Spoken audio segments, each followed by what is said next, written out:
Haya basi mwana mulezi we gubaita Mikie wine embozi badde zitambula kutandika ne weekend yonna abantu bewunya nnyo nga mwana mulezi afulumiza akayimba ako tebasinga kewunyanga kobyekane ne Levickson nekyabewunyisa akayimbo kalonchinga yagenda n'akasumuliro wa Pastor Bujingo banji gwe bamanyi nnyo nti yali tayagala nnyo Bobi Wine nga badde amuvumirira nnyo ate ono nga muganda wa Bobi Wine banji nabiraba mu mbeera etali nungi musical abamu bagamba nti kirungi olw'embeera nti audience yali anoonya oluyimba lwa gospel atandikidde mu kanisa mu mbeera eyo abamu ne bagamba yali alabisa Bobi Wine batugamba nti struggle bagiryamu ssente ebyo byonna ne babiteekaawo abanuupu ne bategeeza nti oyo Mikie Wine bwaddira ku stage tugenda mukuba obucupa yatuliddemu olukwe kati omukulu Mikie Wine asobodde okuba ate nga avuddeyo mu mawulire n'abategeeza bino bye byaliwo Mikie Wine ng'ali ewa Pastor Bujingo abanuupu ebyabatabula ne bagamba omusajja yatuliddemu olukwe struggle bagitunda dda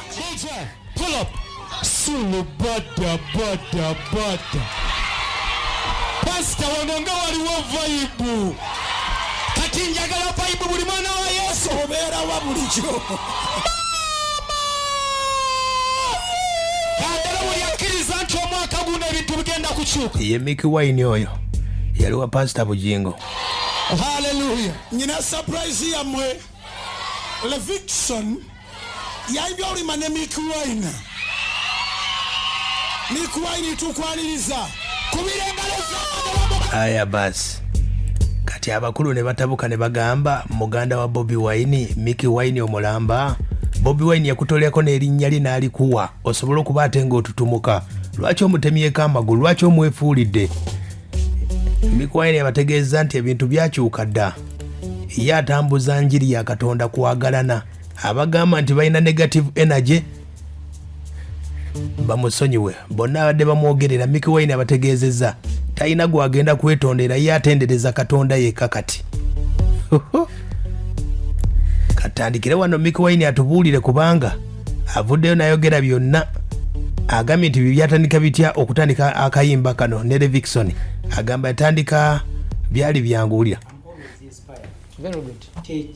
okubeera inspired tekukoma kwe kuyiga nako tekukola ki nga munetwatulamu nga bwe tumunyumyanga abooluganda ne muva ku game ne game nepozinga tunyumya emboozi ezikwata ku bulamu bwaffe okwekanga ng'emboozi zaffe almost zezimu naye in different way nga bwe muyimba oluyimba amba yayise wano naye ng'olyayimba mu luganda olyalulimba mu segera ye Mikie Wine oyo atubuulira engeri oluyimba gye lwatandika agambye nti n'oluyimba basuubira nti luliko bad energy abategeezezza mwenenye mwabadde bagamba nti yalidde mu Bobi Wine olukwe abagambye n'oluyimba lwakuzzaamu bantu ssuubi kulira naye nzikiriza nagendayo kubazzaamu ssuubi ebikutte bikole bite oli wakuba oluyi ku side eno Katonda yagamba okay ffe mu ghetto kangamu Katonda omuweerawo naye I believe bwe tuba tweyagaza ekirungi kubanga tewajja okuba mpa wano n'enfa kikyendese mabega kukyayi oba mukwa kitegera ndo kubazzaamu ssuubi essuubi balisuubira mu nze eyava mu bbo aya basi mbwe ssuubi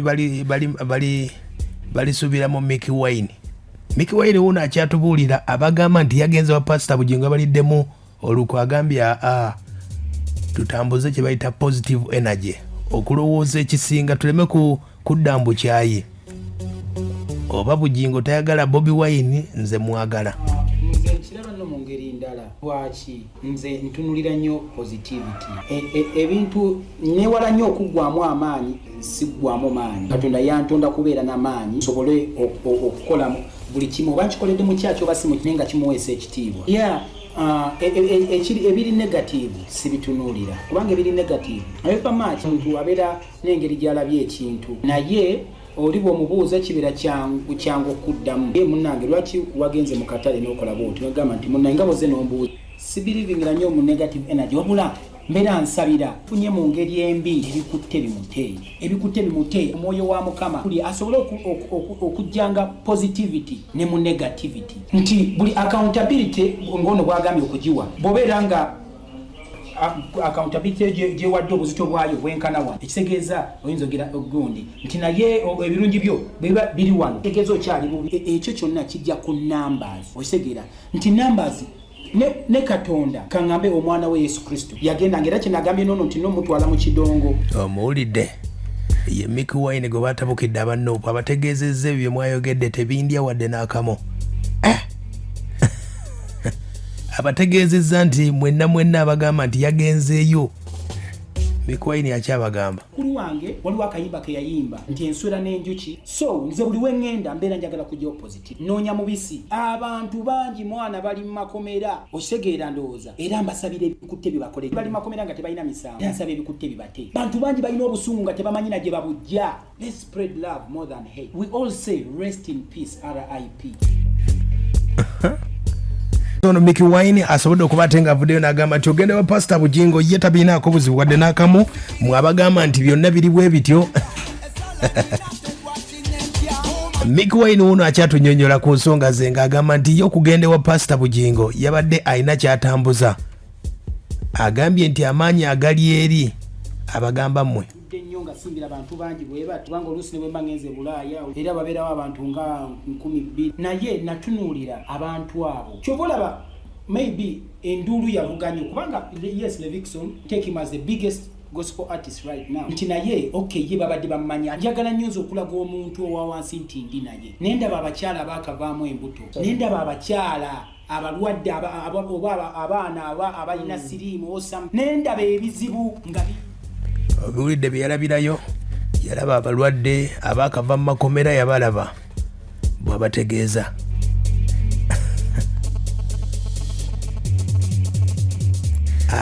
Mikie Wine uno akyatugamba. Mukama akolera mu bantu tavangayo yekka najja n'osanga ng'ataddeawo ssente. Abantu bayagala obakoledde ki? Abatakwagala gw'obakoledde ki? Obakyaye nawe nobe distancing akonti otanjagala nange simwagala ogere ekyo that means ofuuse mubi nnyo eyo bwe tutandika okugira obukyayi obwo tujja kutuuka naffe twekyawe. Aya basi abatambuza obukyayi Mikie Wine abategeezezza nammwe mujja kwekyawa. Mikie Wine ategeeza nti era alina n'akayimba aka gospel abawaddemu akapera abagambye ye akyatambuza njiri abogera mu mwogere. Waliwo akayimba nga bonna beera n'okuba mu freestyle ze kati omanyi neebaza bwebaza nga Mukama byankoledde sibisuubira ssente zonna ze nkoze ne nfunamu ebintu simanyi gye nzijje Katonda yamanyi nti wali oladdeko nkangeze nze nkubuulira amazima mu bulamu bwange sikwatangako miliyoni 4 nakigamba ono n'atulika n'aseka ngalooza mulimba sizikwatangako naye ate osanga Mukama byankadde oluusi lya buwumbi mwebaliza simako Mukama ebirungi byakoledde ng'oli mu nsi eno oyo ye Katonda w'amaanyi eyawangula Goliyasi yasigula n'ensozi yayawula enjuba n'omwezi ye Katonda w'abeeru Katonda w'abaddugavu eyatonda n'abaavu era yafuga n'abagagga ye Katonda w'abalema azuukiza abaafa gwe bw'omusaba awulira lwaki bwakuwata omwesi lwaki bwakuwata omwebaza si ndowooza okawulidde. Ayaya oye Mikie Wine akayimba kano yakoze ne mwana mulezi Levikson yagamba batambuza ndongo n'okulaga omukwano.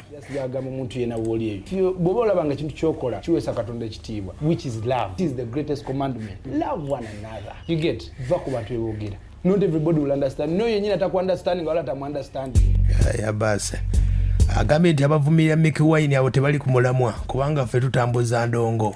Maybe sometimes era nga bw'ogamba nti abantu baba tebamanyi what is going on. Indeed, sometimes people are just they have their platforms and use it the way they want. You can't judge anybody. Basobola okukola kino kyayagala. Just kiba kyamakulu nnyo nobanga ekintu ky'okola kirina gwe kikosa kirina gwe kizimba. Fena bye tukola ku nsi tulina obiweera accountability mu ggulu. Buli muntu yenna ajja kufa. Buli muntu yenna ajja like that time will come. So that sikirina akoze mutawaana. When you did the song nze Pastor Bujingo mukwano gwange. Aya basi ndowooza mukitegedde. Mikie Wine abazzemu bwe bati abategeezezza tutambuze positivity okwagalana nga tuleme kusigaza bukyayi buli kadde. Abadde bagamba Mikie Wine awo nno ensonga zeezo mbadde mugamba okwetonda. Agambye okwetonda tajja kwetonda wabula kuddamu okubakubira ennyimba ez'eddiini sobole okuba ate nga mutambuze okwagalana si bukyayi nange nsonga eyo gitegedde ye Mikie Wine nno bw'atugambye.